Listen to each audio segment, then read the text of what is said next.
কোরবন্ধন কুরআন আয়াত অনুযায়ী Islamic core রক্ষার আমল সূরা বাকারার তিলাওয়াত বলেছেন যে ঘরে সূরা বাকারার তিলাওয়াত করা হয় সেই ঘরে শয়তান প্রবেশ করতে পারে না।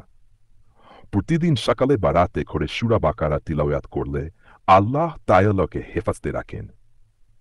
টার্ন ঘরে চারকোনায় ফুন দেওয়া তাবিজ বা দোয়া চারকোনায় নিচের আয়াত সমূহ তাবিজ হিসেবে রেখে বা ফুন দিয়ে ঘরের চারকোনায় রাখতে পারেন।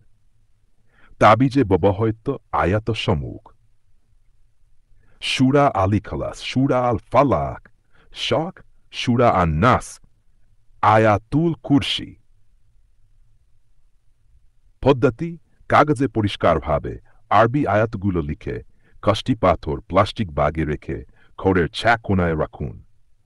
তাবিজ রাখার সময় বিসমিল্লাহ ও দোয়া পড়ে রাখুন। চাইলে ইমাম বা আলেমের মাধ্যমে তাবিজ করিয়ে নিতে পারেন।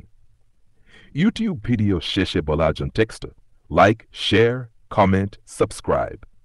ভিডিও স্ক্রিমস আল্লাহর কুরআনের এই বরকতম আয়াতগুলো দিয়ে আপনার ঘরকে শয়তানের আক্রমণ থেকে নিরাপদ রাখতে পারেন। আপনিও যদি চান ঘরে শান্তি বজায় থাকুক তাহলে এই আমল অবশ্যই করে দেখুন। ভিডিওটি যদি ভালো লাগে তাহলে লাইক দিন, কমেন্টে জানান আপনার মতামত, শেয়ার করুন প্রিয়জনদের সাথে, আর এমন আরও ইসলামিক ভিডিও পেতে চ্যানেলটি সাবস্ক্রাইব করুন এবং বেল আইকনে ক্লিক করুন। আল্লাহ আমাদের সকলকে হিফাজতে রাখুন। আমিন।